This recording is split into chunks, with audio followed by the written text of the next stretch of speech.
privítal na stretnutí rodín Hontianskeho seniorátu tu v chráme Božom v Kráľovciach Krnišove.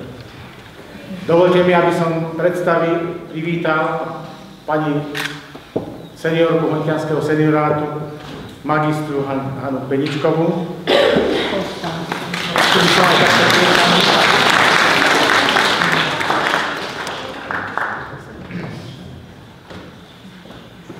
Ďalej vítam medzi nami brata Štefana Kiša, magistra, vykonávajúceho funkciu koordinátora misijných aktivít na Generálnom biskupskom úrade v Bratislave. Ďalej vítam hosti nášho stretnutia, a to pani farárku z Príbeliec spolu so Spevopolom, so speváckým zborom, ktorí vystúpia v programe. Srdečne vítam všetkých farárky, pani farárky a pánov farárov, ktorí sa zúčastňujú tohto stretnutia. Cirkevný zbor v Kráľovciach Krnišove je malý cirkevný zbor, ktorý je už niekoľko rokov administrovaný, a to po odchode pána farára Gábora, najprv bratom magistrom Milanom Šimkom, a po jeho odchode do dôchodku sa nás ujal brat magister Miroslav Dubek, je administrovaný tento zbor doteraz z Krupy.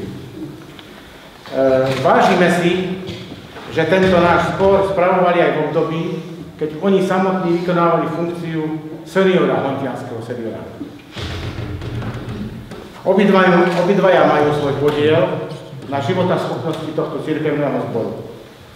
Nemalou mierou a zásluhou našej rodáčky, diakonky Mirky Balkovej, bývajú v tomto chráme Božom služby Božie každú nedeľu.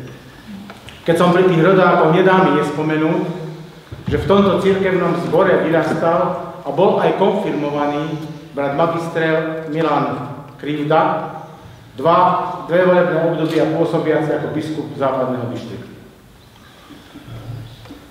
To bude z mojej strany na úvod toľko. Buďte tu ešte raz všetci srdečne vítaní a teraz odovzdávam slovo seniorálnej dozorkyni a zároveň aj starostke našej obce Mirke Balkovej.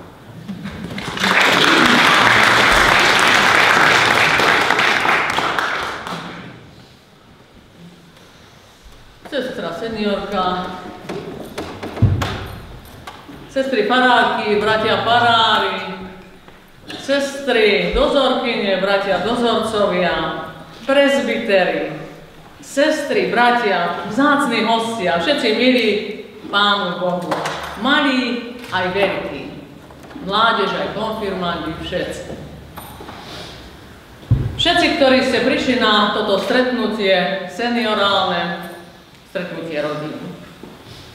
Ako brat, náš dozorca, povedal, ja vás chcem všetkých srdečne privítať ako seniorálna dozorkyňa tu v našom cirkevnom zbore Kráľovciach Krnišove, ale aj ako starostka obce.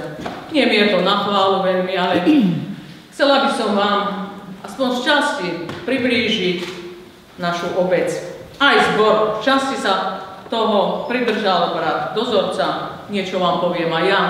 A to, čo vám nepoviem, tak to pri východe z chrámu Božieho obdržíte také spomienky na tento cirkevný zbor, také letáčiky a tam si nájdete, čo všetko tu významné máme a akých dejateľov sme tu mali.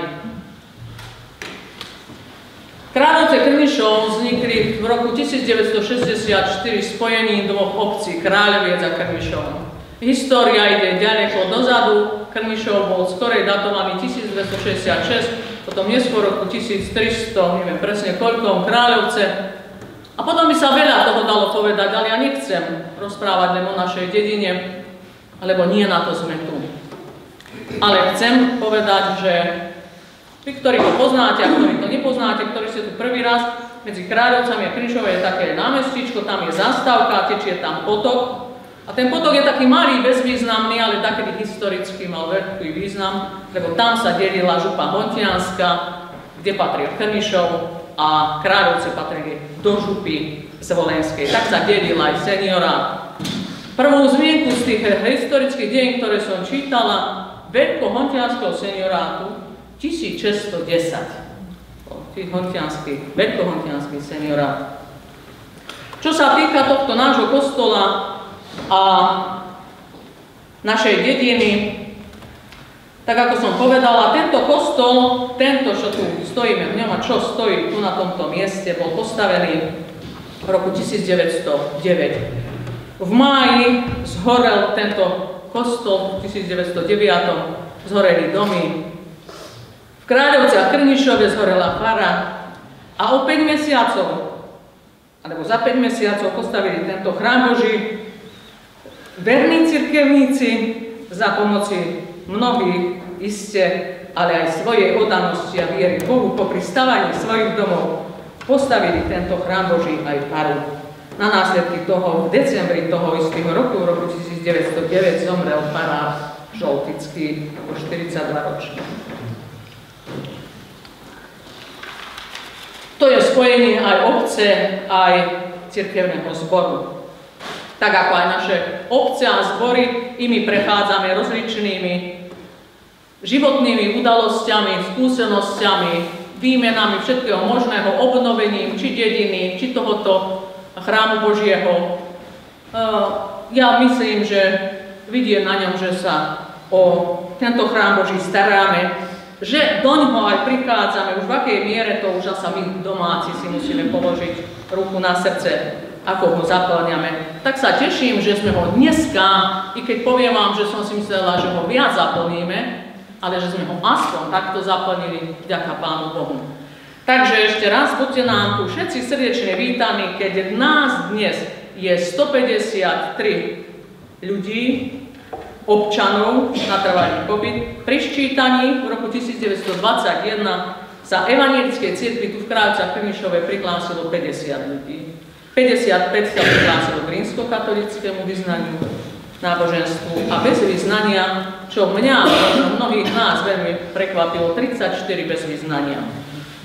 A vtedy sa počítalo 144 duší, alebo ľudí, by som tak povedala.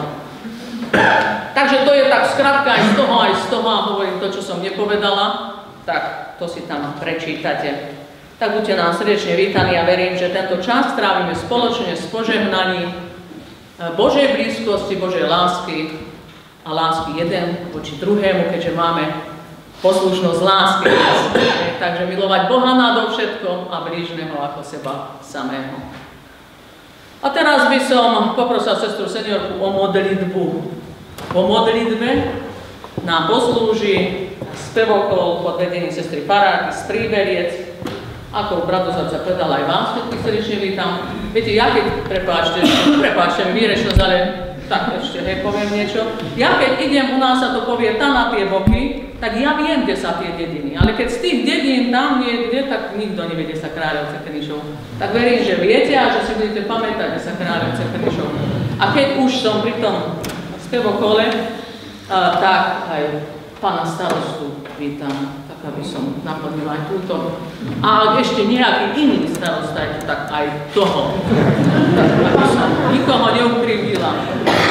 Tak sa nám aj tak patrí privítať aj týchto vzácnych ľudí, čo sa starajú o naše dediny. Takže poprosím sestru seniorku. Láska nebeského Otecko, ďakujeme ti, že sa v tom tvojom mene môžem tu stretnúť ako jedna rodina. Je úžasné, že napriek tomu, že každý z nás je jedinečný, sme z rôznych rodín, z rôznych miest, dediniek, cirkevných zborov, takže sme všetci tvoji. Ďakujeme, že si nás priviedol na stretnutie rodín a že to bude o nás ako o tvojej rodine, ale aj o tých našich rodinách, o tom, čo prežívame, čím zápasíme. Tak ťa prosím, aby si sa dotkol každého jedného, kto sem prišiel. Ty vieš, čím v našich rodinách žijeme. Ty vieš, aké bremena znášame. Niekedy sa nám o tom ťažko hovorí, ale v tvojich rukách sú naše životy, naše rodiny. Tak prosím, aby cez brata Šteruka si nám dal také nové povzbudenia do našich rodín, životov, cirkevných zborov. Aby sme mohli tu zažiť jedno nádherné spoločenstvo s tebou samým, cez tvoje slovo, aj cez piesne, modlitby. Prosíme aj požehnaný čas pre naše deti na detskej besiedke. Nech toto spoločenstvo tento čas, Pane, v Tvojich rukách. Na oslavu Tvojho svätého mena nech slúži naozaj na požehnanie každého jedného z nás. Buď tu srdečne vítaný, drahý nebeský Oče, a požehnaj tento náš čas, o to ťa vrúcne prosíme. Amen. Z takých organizačných vecí, prosím vás pekne ešte, tak ako som povedala, tí, čo skorej prišli, keď vidíte von z chrámu Božieho doľava, tento prvý dom to bola takedy škola, teraz sme to odovzdali do súkromných rúk a tá ďalšia budova je kultúrny dom. Prejdete tak poza kultúrny dom a tam sa také zariadenie, ak by niekto potreboval, tak nech sa páči. Ak by potreboval, tak verím tomu, že naše domáce sestry sa tu niekde, ak by ste nevedeli, tak vás zašikujú.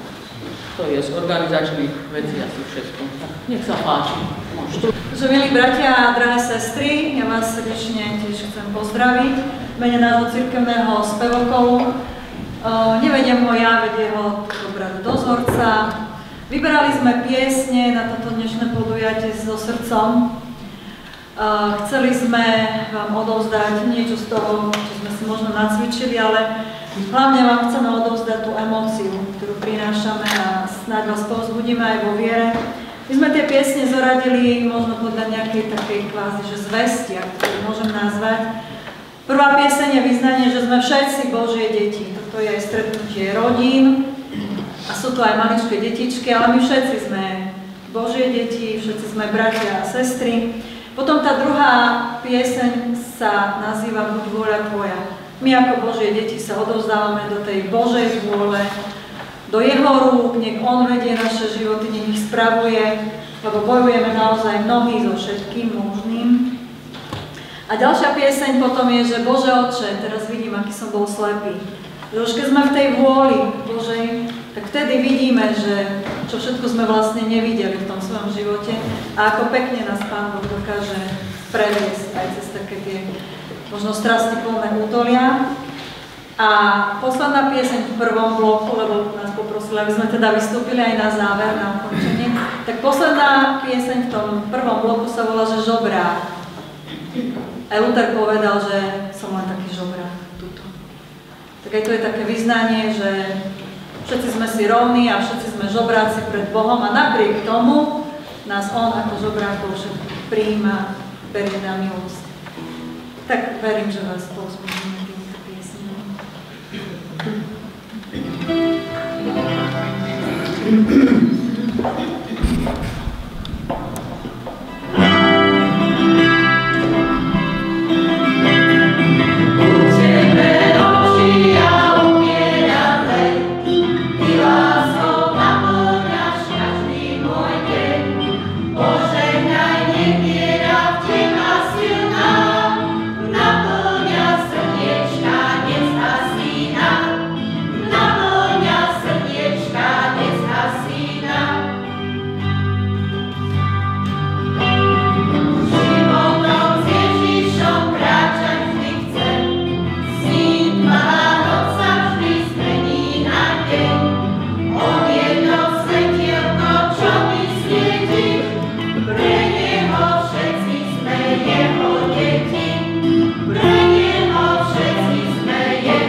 Všetkých vás srdečne pozdravujem. Milí bratia a sestry, veľmi som rád, že som tu po viac ako 20 rokoch. Asi 22 to môže byť, čo som tu naposledy kázal v tomto kostolíku. Pamätám sa, že to bolo tak po Veľkej noci a kázal som na text z listu Petra, že Kristus nám dal príklad, aby sme kráčali v jeho šľapajách. Bola to však nedela dobrého pastiera. Takže po 22 rokoch je mi naozaj potešením. Často spomíname aj doma na krásne roky, ktoré sme tu prežili v celom senioráte a vždy sa radi sa medzi vás vraciame. Niektorí ešte stále sú tu, aj bratia farári alebo sestry farárky. Niektorí odišli, prišli, je to milé a som rád, že takýto kontakt máme. Som poctený aj tým, že môžem dnes sa vám teda prihovoriť na tomto stretnutí kresťanských rodín. A ja som si pripravil také troška ponorenie do písma svätého, do výpovedí biblických, ktoré nám chcú niečo povedať o tom, ako máme odovzdávať našu vieru v našich rodinách. Sme na stretnutí rodina, to evokuje, že sa zídu všetky generácie, že tu budeme od tých najmladších cez mládež, mladé rodiny, strednú generáciu, až po tých najskôr narodených. No ale viete dobre, asi ako aj všade, tak aj vo vašich možno aj cirkevných zboroch, že nie vždy je to v týchto zboroch práve tak. Aj u nás v našom senioráte alebo v našom zbore máme aj zo pár detičiek, máme aj zo pár mladých. To sú niekedy takí, ktorých napríklad rodičia neprichádzajú do kostola. Zase máme potom starších, ktorých deti a vnúčatá neprichádzajú do kostola a máme veľmi málo, povedal by som, takých ucelených rodín, že naozaj prídu, ja neviem, stará mama s dcérou, vnúčkou, pravnúčkou, pravnúkom a tak ďalej. A pritom ten model cirkvi je myslený práve takto, že cirkev má byť takým Božím domom pre všetkých.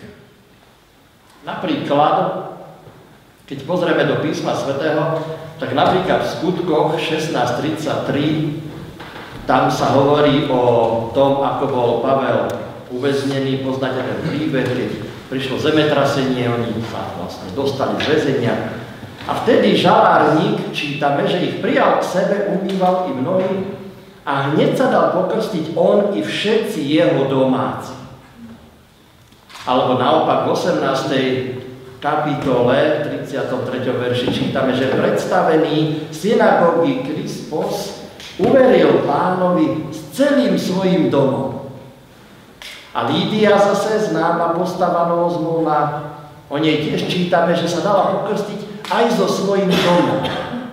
Čiže vidíte, že v tej novej zmluve a prvej cirkvi, keď sa šíri kresťanstvo a viera v Pána Ježiša Krista, nie sú to iba jednotlivci sami, ktorí prijímajú túto vieru, ale že sú to celé rodiny, je to vždy ten človek a celý jeho dom. A tam patria nielen rodiny, príslušníci, deti, možno vnúčatá, ale aj služobníctvo, všetci, ktorí tam pracujú, pôsobia, všetci, ktorí sa pod tou strechou vyskytujú. A všetci títo sa stávajú prijímateľmi Božieho slova a prijímateľmi evanjelia.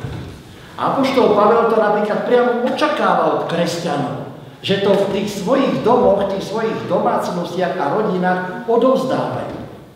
Keď si v prvom liste Timotejovi v 3. kapitole čítame napríklad požiadavky o tom, aký má byť diakon alebo biskup, tak sa tam píše v 4. verši, že má si dobre spravovať dom a dietky udržiavať v poddanosti so všetkou dôstojnosťou, veď ak niekto svoj dom nevie spravovať, ako sa bude starať o cirkev Božiu?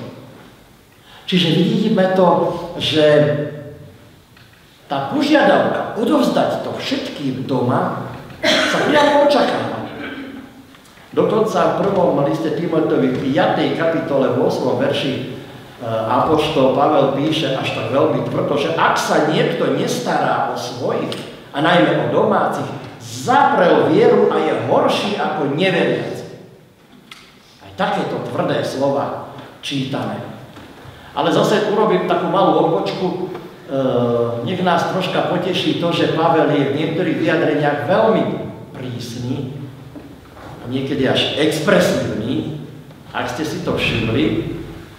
Ja len tak na ukážku vám prečítam z listu Týtovi, hneď z 1. kapitoly, tam od 10. verša čítame, Pavel píše Týtovi, ktorého poslal na Krétu, aby tam zorganizoval cirkevný zbor.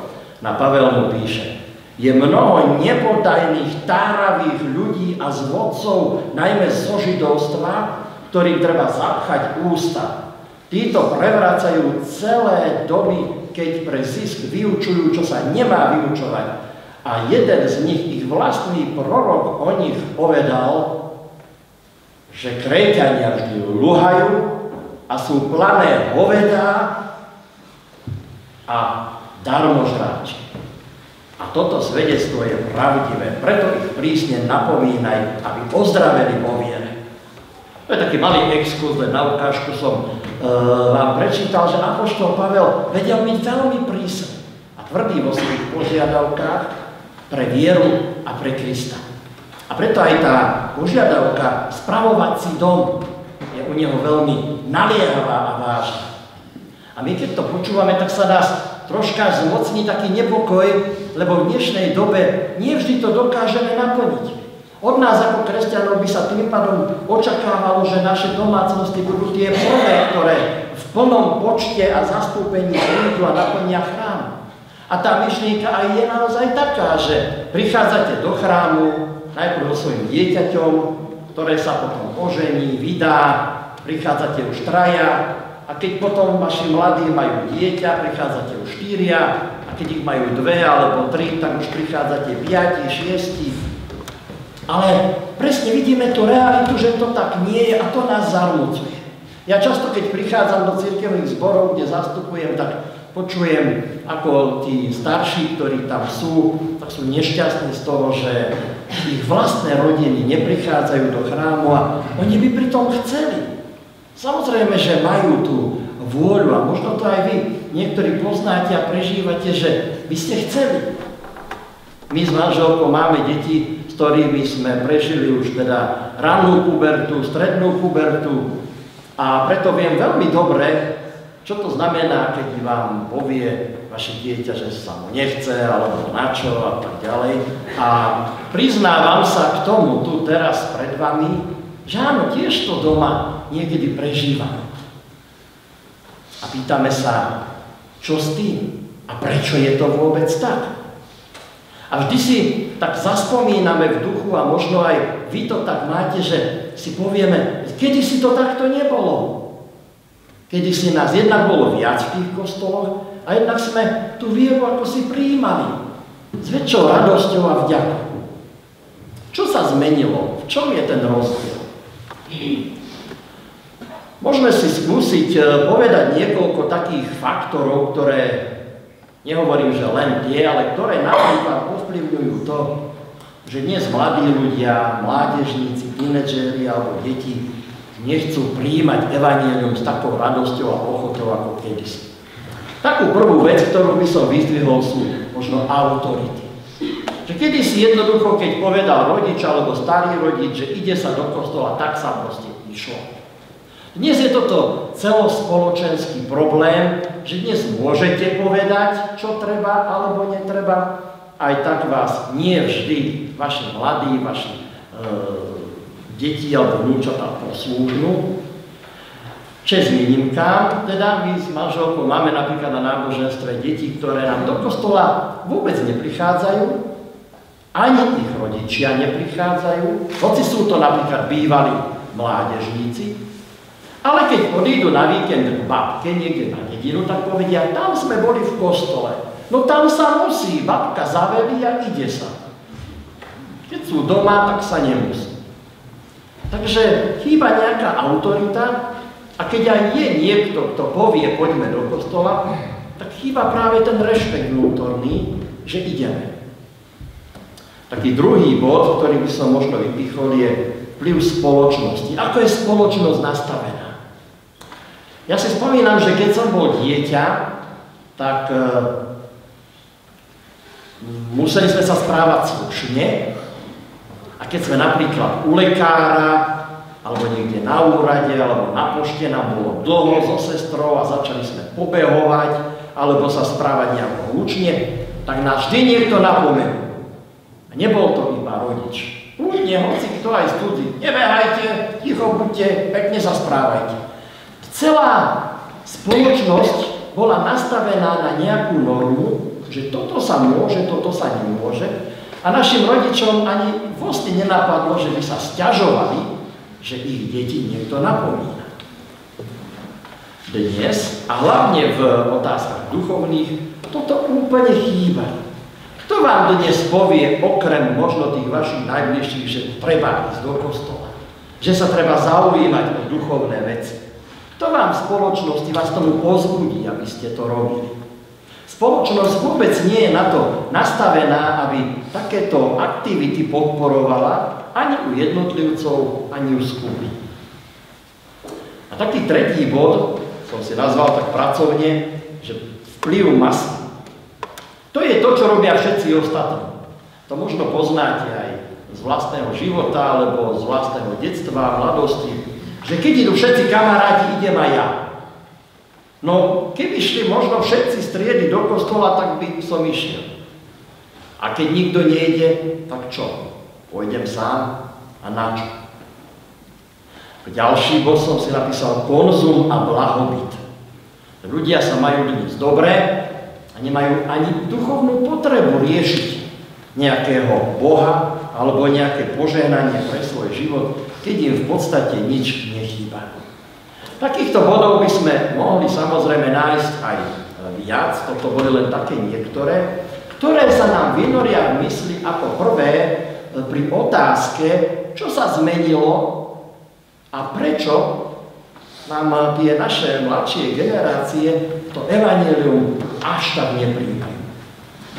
Ale teraz budem sám sebe troška oponovať, lebo možno vy by ste mi oponovali a spýtam sa, bolo to vždy v minulosti takto? My si v našich subjektívnych spomienkach spomíname na tie pekné časy, ako to bolo. Možno aj vy máte takú spomienku a možno by ste vedeli rozprávať o vašich spomienkach na vaše, ja neviem, detstvo, mladé roky, konfirmáciu a možno by ste vedeli povedať, koľko vás bolo napríklad konfirmovaných a z toho vyvodíte nejaký záver, že vtedy bolo tých ľudí viac, vtedy sa do kostola viac chodilo, viac sa ľudia duchovné veci zaujímali a tak ďalej. A naše spomienky sú veľmi pekné a pravdivé do istej miery, ale majú jednu veľkú nevýhodu a síce, že sú subjektívne. My vyhodnocujeme to, čo sme sami zažili a videli. Ale nemôžeme tieto naše spomienky zovšeobecňovať na pravdy platné naprieč spoločnosťami a storočiami. Inak povedané, ja ako dieťa som zažil mestský cirkevný zbor, kde nás naozaj bolo viac, napríklad v 80. rokoch, každý rok sme mali nejakých konfirmandov a preto poviem, vtedy to bolo lepšie. Ale pritom, keď sa teraz ako dospelý dívam na záznamy a štatistiky, tak vidím, že už v 80. rokoch účasť v chrámoch, napríklad v našom senioráte, rapídne upadala oproti rokom predošlým. Nehovoriac o tom, ako 70., 80., 60. roky boli na tom horšie oproti rokom, dajme tomu 30., 40. A keby sme chceli ísť do histórie, tak by sme naďabili na obdobia, ktoré boli veľmi zle nastavené proti kresťanstvu alebo proti luteránstvu. Veď poznáme celé kapitoly z dejín o prenasledovaní kresťanov, prenasledovaní luteránov. A môžeme sa napríklad pristaviť aj pri tej samotnej prvej cirkvi a spýtať sa, boli azda vtedy podmienky pre prijatie evanjelia ideálne? Boli vtedy nejaké autority, možno jedine okrem samotných apoštolov, ktoré by k tomu ľudí nabádali? Bola vtedy spoločnosť nastavená tak, aby k tomu potenciálnych kresťanov povzbudila? Bol tam nejaký vplyv masy, že by hromadne ľudia prijímali evanjelium, tak ho príjmem aj ja? Čiže, čo tým chcem povedať, je to, že tie príčiny, ktoré my dnes sa nám javia, že sú také veľmi aktuálne, naliehavé a že za tým všetkým stoja, tak v podstate boli aj v minulosti. Aj v dobách, kedy cirkev sa rozrastala, aj v dobách, kedy prežívala svoj nejaký útlom. A tým chcem povedať, že tieto body, ktoré som vymenoval, vplyvy a faktory, do určitej miery môžu sa pod to podpisovať, ale myslím si, že nebudú jediným a nebudú tým rozhodujúcim vplyvom. V čom to teda je? Prečo prvá cirkev rástla a evanjelium sa šírilo? Mala vtedy cirkev, prvá cirkev lepších kazateľov? Bol apoštol Peter alebo Pavel taký dobrý rečník, že dokázal zaujať, strhnúť, priviesť? To sa dnes očakáva často od kazateľov. Príde nový farár, dobrý farár a ten to tam rozbehne a ten potom spôsobí, že ľudia začnú chodiť. Dokonca som sa raz stretol s takým názorom, to bolo až troška komické, pred 6 rokmi, keď sme mali ostatné, teda nie ostatné, boli tento rok, ale predtým voľby generálneho biskupa. A vtedy, ak si spomínate, odchádzal brat biskup Klátik, prichádzal brat biskup Elko a vtedy mi jeden dozorca jedného cirkevného zboru povedal, teraz ľudia už začnú chodiť konečne do kostola. A ja mu hovorím, myslíte si, že naozaj, keď sa v Bratislave zmení biskup, tak vo vašej obci začnú ľudia chodiť do kostola? No samozrejme, tento nový biskup je lepší. No, nezačali úfne chodiť ľudia do kostola, takže asi ani ten nebol dosť dobrý. V každom prípade, hľadať príčinu niekde tu asi tiež nie je celkom na mieste. Akí boli prví apoštolovia, kazateľi? Veď to boli jednoduchí ľudia. Rybár, Peter, Pavel. Pripomeňme si, že oni dokonca ani nekázali medzi ľuďmi úplne neznámymi Boha. Veď apoštol Pavel, keď išiel do nejakého nového mesta, do nejakej diaspory, tak on nekázal na námestí pohanom. On vždy išiel do synagógy a kázal ľuďom, ktorí toho Boha Izraelcov, Hospodina poznali. Aj on v podstate na niečom stával, na niečom budoval. Ale myslím si osobne, že je tu jeden iný bod, v ktorom je veľký rozdiel. Oproti prvej cirkvi alebo oproti niektorým etapám dejín cirkvi a dnes. Prečítam zo Skutkov apoštolov z 1. kapitoly 14. verš. Tí všetci, myslí sa učeníkov, po vstúpení Pána Ježiša Krista na nebesa, jednomyselne zotrvávali na modlitbách spolu so ženami. Alebo 2. kapitola, verš 42, čítame, že títo zotrvávali v apoštolskom učení a v spoločenstve, lámaní chleba a na modlitbách. To sa hovorí už o prvých kresťanoch, prvej cirkvi. Alebo 6. kapitola, 4. verš. My však budeme, to sa hovorí teraz o apoštoloch, že my však budeme usilovní na modlitbách a v službe slova. To keď si volili diakonov, tak apoštoli povedali, aby boli zvolení diakoni a my budeme horliví a usilovní na modlitbách. Alebo v 22. kapitole čítame, keď ustanovovali starších, novozniknutých cirkevných zboroch, že na modlitbách a pôstoch porúčali ich Pánovi. Čiže vidíme, že to, čo bolo prítomné vždy a všade, bola modlitba. A že tí prví kresťania spolu s učeníkmi a apoštolmi zotrvávali na modlitbách a pri lámaní chleba. To bolo to, čo bolo pre nich prioritné. A ja kladiem otázku, či sa my dnes môžeme v modlení porovnávať s prvou cirkvou. Tu mám takú poznámku zapísanú na farárskych poradách, keď sa schádzame, aspoň v našom senioráte, tak mávame úvodnú pobožnosť a okrem toho sa stretáva malá skupinka farárov na modlitebné stretnutia. A neviem, či to aj voňte tak máte, my to v našom senioráte tak sme mali a mi to vždy pripadalo také, ja som to tak nazýval, že vo Filharmónii si zriadili hudobný krúžok. Viete si predstaviť Filharmóniu, ktorá si zriadi krúžok hudobníkov? Že sa tam zídu pár ľudí, ktorí si zahrajú?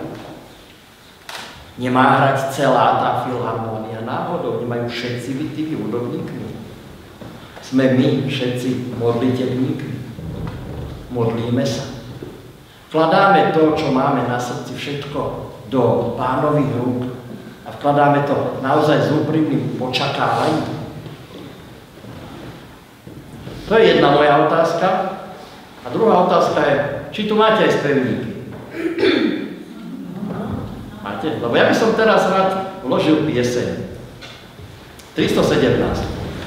Ak máte, tak vás poprosím, vyberte.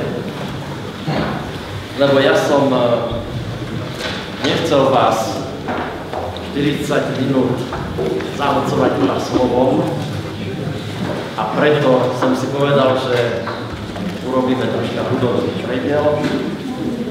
317 pieseň je na veľmi známu melódiu, to len na Boha sa sporie a modlitbe bývaj. Modlitbe bývaj vytrvalý.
rozmýšľali, že modlitba je to, čo sme od Pána Boha prijali ako veľkú česť, ako veľkú právomoc, ako veľkú poctu prihovárať sa k Pánu Bohu a je na nás, aby sme stále v hojnej miere využívali.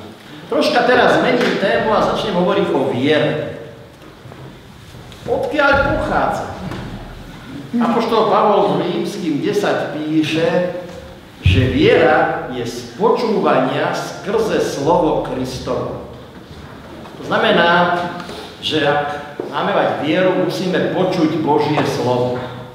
Každý človek by teda mal Božie slovo počuť. Veľmi pekne to nám Spevokol zaspieval v tej piesni pred týmto mojim výkladom.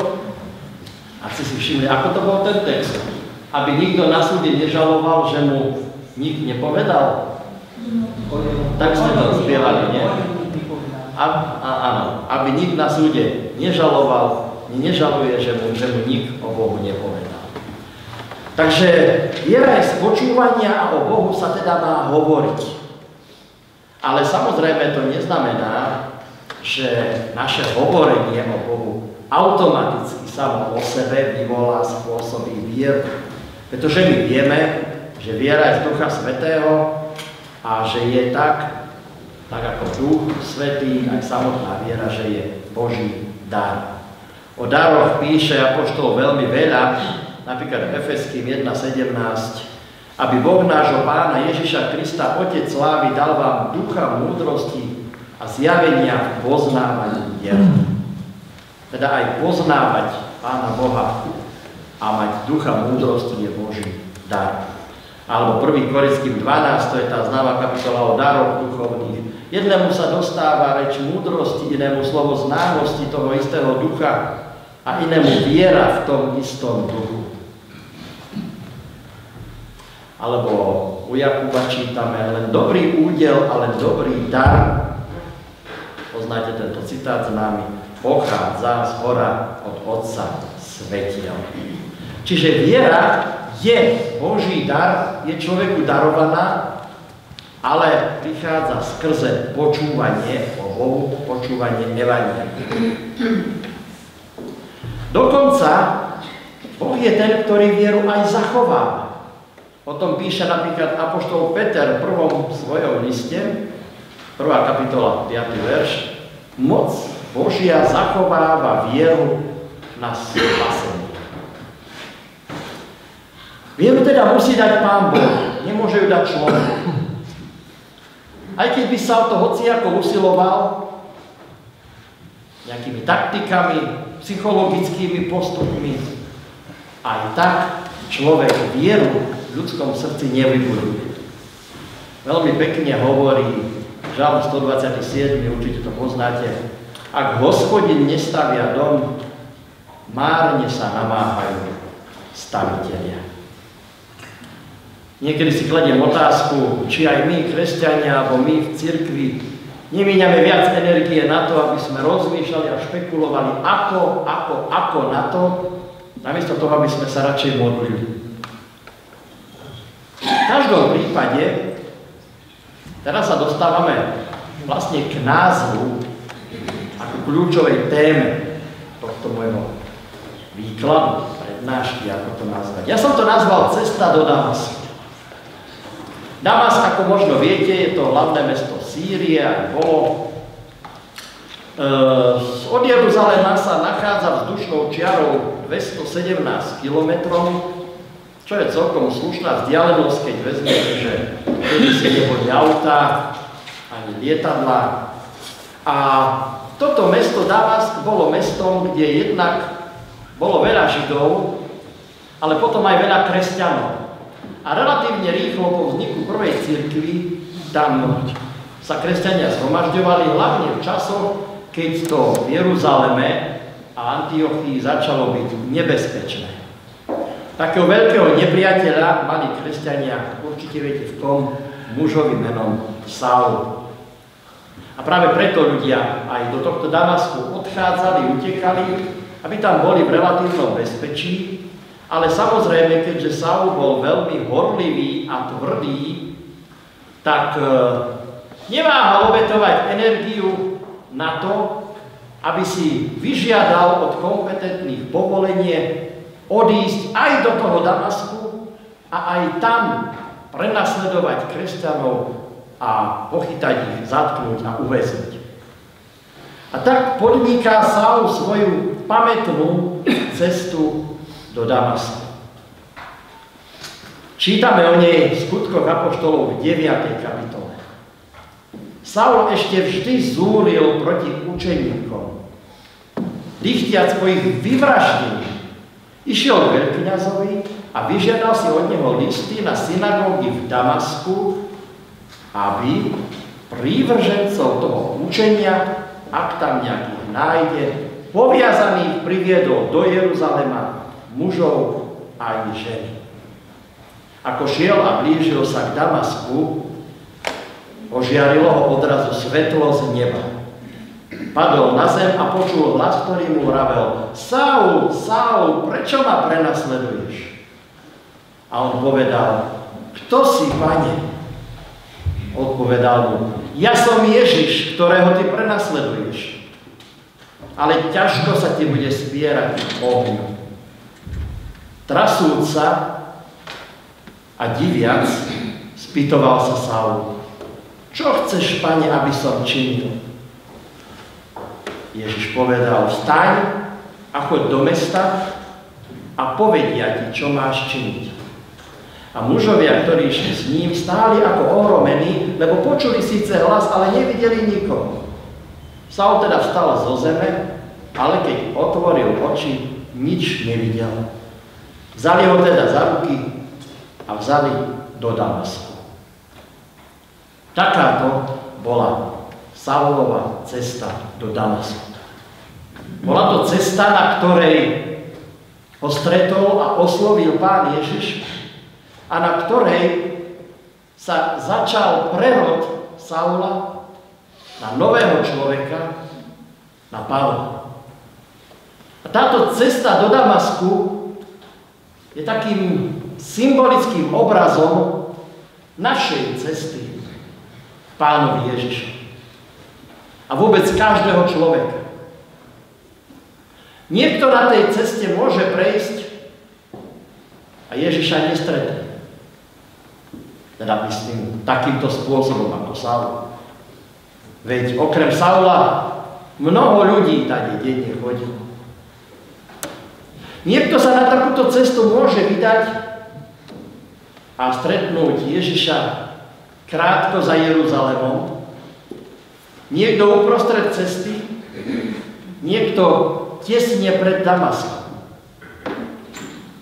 Boh dáva vieru do srdca človeka, a to v rozličnom čase, avšak nikdy nie je neskoro.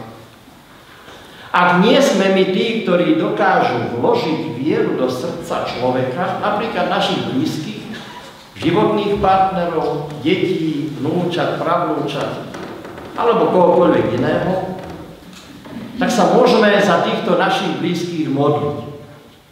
A tá sila modlitby je naozaj veľká. Ja som preto hovoril v tej prvej časti o modlitbe, lebo sila modlitby je veľká. A naopak, Pán Boh zase môže konať v ktoromkoľvek čase a akýmkoľvek spôsobom. Aj naši blízki sú na svojej ceste do Damasku. A aj oni majú šancu stretnúť Pána Ježiša Krista. Možno skôr, možno v polceste, možno neskôr. Je na nás, aby sme toto stretnutie pre nich vyprosovali. A aby sme sa starali o to, aby Božie slovo znelo. Pán Ježiš hovorí, že sme sviecou, ktorá svieti všetkým v dome. A tak, ak sme kresťanmi v domácnosti, kde sme možno jediní, aj tak to neznamená, že máme svoju vieru skryť pod nádobou. Našou úlohou je hovoriť o Kristovi a modliť sa za tých, ktorí ho ešte nepríjmajú. A A tu sa vrátim na chvíľu ešte k tomu nepríjemnému výroku zo začiatku, kedy Pavel písal v tom liste Timoteovi, že ak sa niekto nestará o svojich a najmä o domácich, zaprel vieru a je horší ako neveriaci. Čo tento výrok znamená? Skúsme si ho teraz troška vysvetliť. Po tom všetkom, čo som povedal, tak možno už tušíme alebo cítime, že to sloveso starať sa o svojich neznamená namontovať im všetkým do srdca vieru. To sa nedá. Možno v časoch, kedy tie spoločenské pomery boli úplne iné a autorita napríklad otca do istej miery zabezpečovala, že všetci pôjdu do kostola. To bolo možno trocha jednoduchšie, ľahšie. Ale nie v tom zmysle, že by to zaručilo vieru pre každého člena v domácnosti. Mohlo to byť jednoduchšie len v tom, že tí, ktorí pod vplyvom takejto autority prišli a počúvali to Božie slovo, mali väčšiu šancu možno Pána Ježiša v tom slove stretnúť a nájsť. To je ten benefit. Nie ten, že autorita sama sebe spôsobila, že všetci uverili v Krista. To sa nestalo. Ale tá autorita zabezpečila aspoň to, že evanjelium znelo. My sa máme o toto starať. To znamená tú starostlivosť o svojich. To máte podobne, ako keď pani domu navarí obed. Nezjedia všetci rovnako. Niekto si dá aj duplu, pochváli a poďakuje. Niekto len troška porybká, hlavne deti.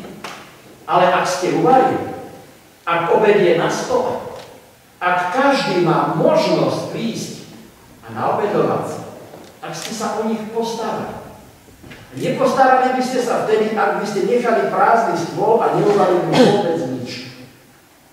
Našou úlohou ako kresťanov je teda starať sa o našich blízkych v tom zmysle, že sa snažíme o to, aby aspoň tu a tam evanjelium počuli. Lebo viera je z počúvania. A to druhé, čo môžeme spraviť, je sa za nich modliť. Chcem nám dať do pozornosti ešte jeden výrok apoštola Pavla, ktorý napísal v prvom liste Korinským kresťanom v 7. kapitole. To je kapitola, ktorá hovorí o manželstve, manželských vzťahoch a aj o rodinách. A Pavel sa tu dotýka situácie, kedy v manželstve žije veriaci človek s neveriacim. A Pavel na ich adresu píše: neveriaci muž sa posvecuje žene a neveriaca žena posvecuje sa mužovi. Veď inak vaše deti boli by nečisté a predsa sú sveté. Viera rodičov alebo starých rodičov posvecuje aj tých, ktorí sú neveriaci v dome. Je zaujímavé, ak ste si to niekedy všimli, že žalárnikovi, opäť v tom väzení, kde sa Pavel zachránil takým zvláštnym spôsobom, žalárnikovi apoštol Pavel hovorí, čítame to v Skutkoch 16. kapitola, 30. verš. Žalárnik ich vyviedol a opýtal sa: Páni, čo mám robiť, aby som bol spasený? Odpovedali mu: ver v Pána Ježiša a budeš spasený ty aj tvoj dom. Všimli ste si to niekedy, túto vetu? A nie je jediná. Aj na viacerých miestach sa v podobnom duchu Pavel vyjadruje na adresu tých, ktorí prijali Krista. On nehovorí: budeš spasený ty a postaraj sa, aby uverili všetci okolo teba. To samozrejme neznamená, že tí ostatní všetci sú spasení bez Krista. Ale znamená to, že sa v tomto človeku, ktorý prijal Krista, posvecujú a že skrze tohto človeka v tom dome začína alebo má znieť evanjelium, ktoré tú domácnosť posvecuje. Nie ten fakt, že jeden je kresťan, posvetí tých ostatných, ale evanjelium, ktoré tam znieje cez toho kresťana. A preto na túto úlohu nikdy nesmieme zabúdať. Aký je teda záver? Mrzí nás, že naše deti, vnúčatá alebo naši blízky možno nie sú s nami v chráme, Mrzí nás, že v našich cirkevných zboroch nemáme viac komplexných rodín, ako by sme chceli. Ale môžeme preto urobiť dve veci. Poprvé, budovať svoju vieru a verne v nej zotrvať. To znamená hovoriť o Kristovi, nehanbiť sa za evanjelium Kristovo a zostať Kristovi verný. A po druhé, modliť sa za našich blízkych a za dar viery pre nich. V tejto chvíli vám chcem dať do pozornosti, ja som vám priniesol aj ukázať takúto knižku, ktorá, možno ju poznáte, možno ju nepoznáte, volá sa Moc sily, moc modlitieb starých rodičov. Je to knižka, ktorá má 28 tuším kapitoliek a ponúka vám vždy nejakú krátku biblickú úvahu, potom modlitbu a ešte pár biblických veršov na témy zo života, kedy napríklad vy ako starí rodičia, ak ste starými rodičmi, sa môžete modliť za vaše vnúčatá a za rôzne oblasti ich života. Aby mali dobrý vzťah so svojimi rodičmi, aby mali dobrý vzťah so svojimi priateľmi, aby samozrejme spoznali Pána Ježiša Krista, aby si zachovali čistotu duše a čistotu mysle a mnoho ďalších užitočných a dôležitých vecí. Sila modlitby starých rodičov je veľká. Ak by ste niekto mali o túto knižku záujem, tak môžem vám ju aj predať, tak to poviem, jednu mám a za 12 € som ju kúpil, tak vám ju môžem aj dať, je k nej aj blok z pokladne. A na úplný záver by ste mohli zaspievať ešte jednu pieseň a teraz keď chcete, tak môžem aj odložiť veci. Takže ešte jednu pieseň by som rád nakoniec, a to pieseň zo spevníka číslo 634.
zamyslenie.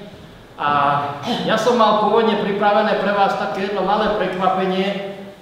Mal som pôvodne prísť ešte s jednou našou sestrou z cirkevného zboru, sestrou Marikou Gremenovou, ktorá po tomto mojom zamyslení som ju požiadal, aby vám povedala svoj taký životný príbeh, svoju životnú skúsenosť na potvrdenie toho, že to, čo v tej prednáške odznelo, že nie je len teória, ale že sa to naozaj aj deje.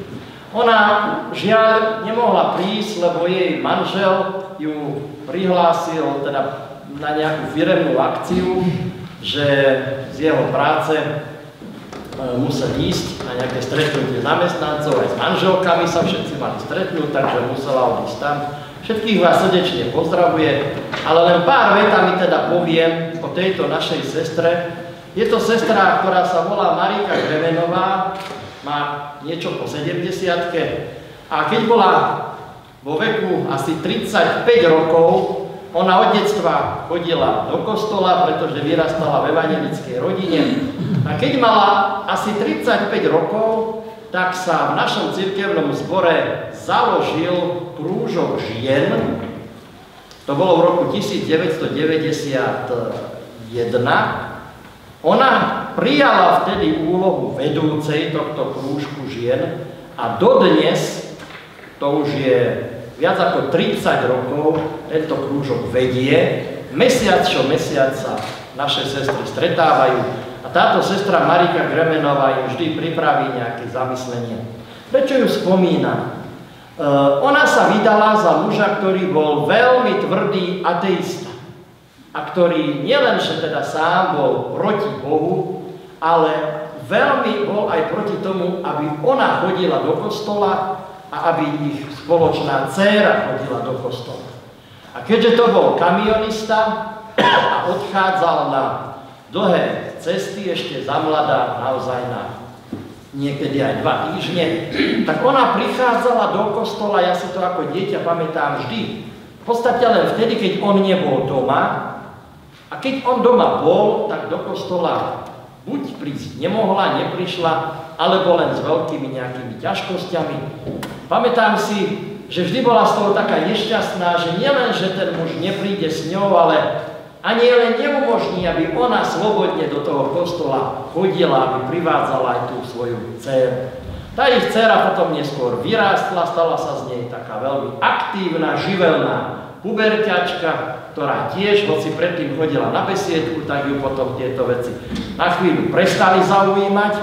A táto naša sestra Marika na tom stretnutí žien neraz sa sťažovala na to a so slzami v očiach, že je úplne sama, ktorá z tej domácnosti do toho kostola prichádza a že ju to veľmi, veľmi mrzí. Ale napriek tomu celé roky sa za tých svojich blízkych modlila a prosila Pána Boha o to, aby ten manžel, ten tvrdý, ateisticky zameraný manžel raz stretol a spoznal Pána Ježiša Krista. Nastalo sa to postupne, že najprv tá ich dcéra spoločná, keď prešli roky tej najdivokejšej a najdramatickejšej puberty, tak sa do toho kostolíka vrátila, začala spolu s mamou chodiť aj na to stretnutie žien, hoci sa tam stretávali sestry nad 60, tak táto mladá dievčina Marika, neviem, 30-ročná, tam mame pomáhala, keď robili nejaké vianočné posedenia alebo stretnutia jubilátov a tak ďalej, tak vždy oni dve spolu, bolo to veľmi milé, že sa do tej práce v zbore zapájali. A potom, keď si táto dcéra, mladá Marika, našla manžela a mali spolu svadbu, tak táto svadba bola v evanjelickom kostole. To bolo niekedy v roku 1997 alebo 8 a vlastne postupne, ale to by vedela najlepšie ona povedať, preto ja to len takto v skratke, začal chodiť do kostola aj ten jej manžel. A chodili všetci traja spoločne, potom 4 aj s tým zaťom a boli veľmi takou peknou rodinkou, ktorá nielen prichádzala na služby Božie, ale sa aj zapájala do života cirkevného zboru. Táto mama Marika dodnes vedie ten krúžok žien, dcéra Marika začala nám pomáhať s detskou besiedkou pri rôznych zborových aktivitách, keď bolo treba chlebíčky urobiť, upiecť. Mladá Marika vedela úžasné torty piecť, takže vždy boli ochotné do práce v zbore sa zapojiť. A potom prišlo na túto rodinu také veľké navštívenie, že vo veku 44 rokov táto ich dcéra, mladá Marika, ich aj nás všetkých opustila z tejto časnosti. Ja som bol ten, ktorý ju pred 7 rokmi pochovával a bola to pre túto rodinu veľká skúška. A oni napriek tomu, že prišli teda jediné dieťa a zostal im po nej vnúk, vtedy vo veku asi 11 alebo 12 rokov, dnes má 18, tak napriek tomu do toho kostola obaja chodia.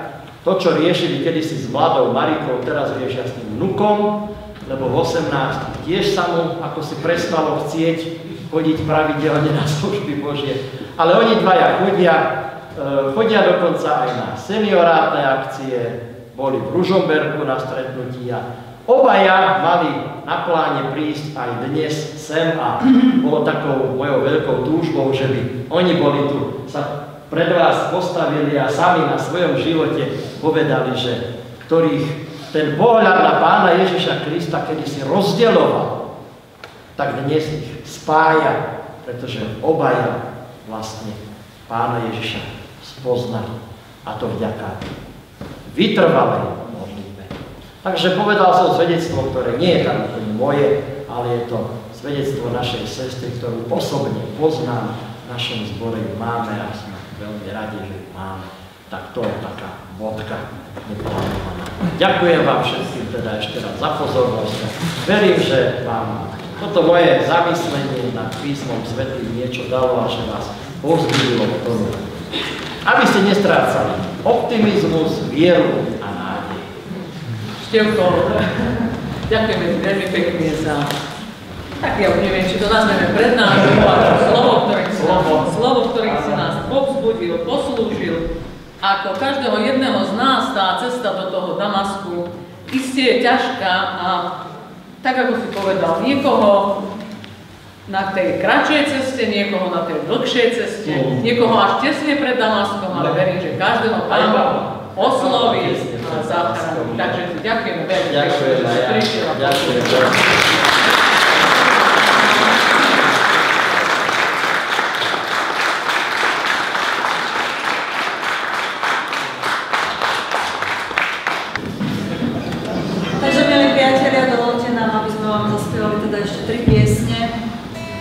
Tá prvá poradie je vlastne také vyznanie, že čo by sme všetci chceli, byť spasení. Keď spasení tam v nebesiach pred Ježišom nás budú stať. Môžete, je to známa pieseň, poznáte ju, môžete kľudne pridať k nám. Máme také veselé, živé, radostné. A tá druhá v poradí sa volá, že Krásny kraj. Každý z vás máte vo svojom srdci asi ten svoj rodný kraj, najviac hlboko uložený, kde si vlastne možno boli niekde presadení, obľúbili ste si aj ten druhý kraj, aj tretí kraj, aj my prichádzame možno z iného kraja, z Novohradského kraja, cestou sme spoznali ten váš kraj, ale každý je krásny, ale najkrajší je ten, ktorý je pre nás spoločný a nás čaká a je pripravený hore v nebesiach, ako všetci veríme. A posledná pieseň bude, to už uvedie potom brat dozorca. Amen.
Bratia, sestry, drahí priatelia, túto poslednú pieseň si dovolím zaspievať sám. Nie som len solový spevák, ale tá pieseň vznikla v období, kedy som mal ťažké obdobie. Máme ho všetci.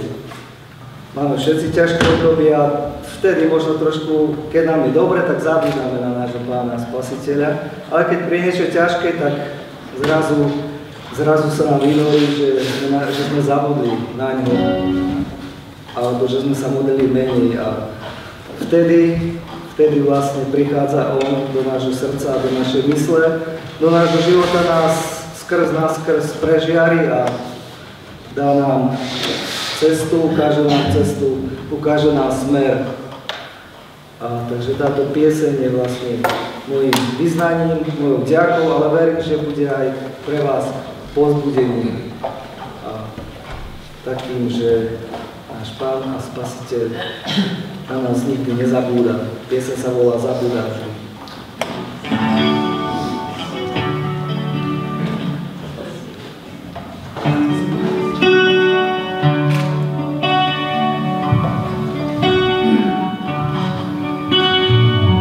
Zabúdam vždy, že ti vďačiť mám,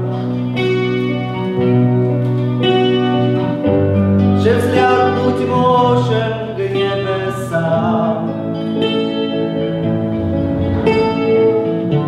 že vkladáš do rúk deň každý lásku, čo platí už navždy. Že môžem cítiť dotyk tvoj, že riadiš, Pane, život môj, že cítiš bôľ, keď srdci mám. Si so mnou, keď som znova sám.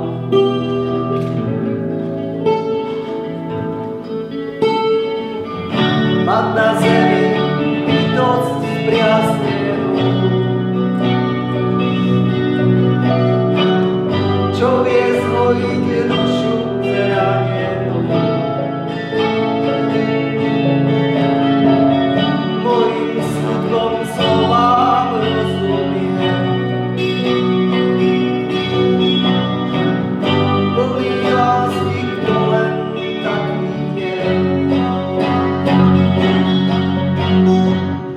Ježiš Kristus, on ma tak má. Miluje ma, čo mi treba dať. Cíti všetko, čo ja prežívam. Prijíma ma, to zvestuje vám. Aj keď hriešný, neláskavý som, večný život zasľúbil mi.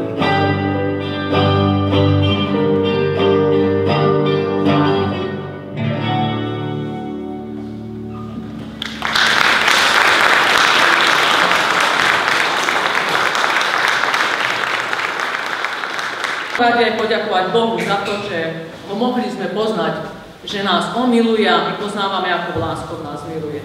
Chcem sa poďakovať bratovi Števkovi, že prišiel nám povedať slovo povzbudenia, posilnenia, slovo o tom, čo slovo Božie pre nás každý jeden deň hovorí a má hovoriť do našich srdc. Takže Števko, ešte raz veľká vďaka. Chcem sa poďakovať vám, pod vedením brata dozorcu, ale sestre faráke, každej jednej, sestre bratovi. Máte úžasné hlasy, veľmi dobre sa vás počúva, super, skutočne. Len Pán môže dať taký dar človeku, fakt povedzme si, čo by človek sám mohol, len Pán toto môže. Takže ďakujem vám, ale ďakujem aj vám, všetkým sestry, bratia, ktorí ste prišli z cirkevných zborov. Vidím málo cirkevných zborov a viete, poznáte ma, ja to na najbližšom komente vytknem. Lebo že to je tu No ja to som robila voľakedy, viete, tak skúsme, máme 26 cirkevných zborov, tak sa pozbudme, ale my... Takže teraz v duchu a v pravde, takto volajme.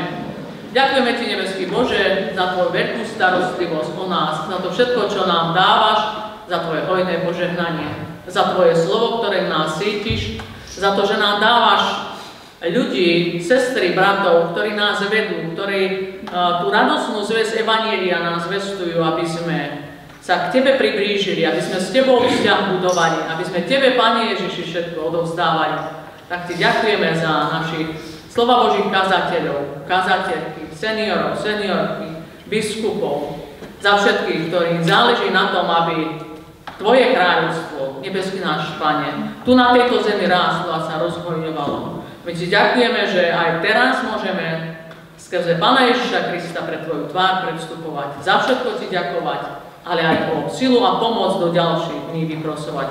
Tak prosíme, Pane Ježiši, Ty zostávaj s nami, s našimi rodinami, s vašimi manželstvami, s celými zbormi, seniorátom i celou cirkvou.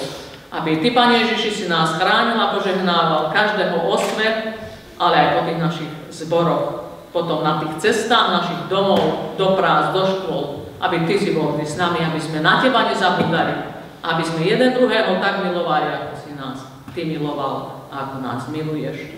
Tak Teba oslavovať chceme, Pane. Amen. Oče náš, ktorý si na nebesiach, posväť sa meno Tvoje, príď kráľovstvo Tvoje, buď vôľa Tvoja, ako v nebi, tak na zemi. Chlieb náš každodenný daj nám dnes a odpúsť nám viny naše, ako aj my odpúšťame vinníkom svojim. I neuvoď nás do pokušenia, ale zbav nás zlého, lebo Tvoje je kráľovstvo, i moc, i sláva na veky. Amen. Sláva Bohu Otcu, i Synu, i Duchu Svätému, ako bola na počiatku, i teraz, i vždycky, i na veky vekov. Amen. Takže príjmite požehnanie. Pán Boh požehnaj a ochraňuj vás. Pán Boh rozjasni svoju tvár nad vami a buď vám milostivý. Pán Boh obráť k vám svoj obličaj a daj vám svoj časný i večný pokoj. Amen.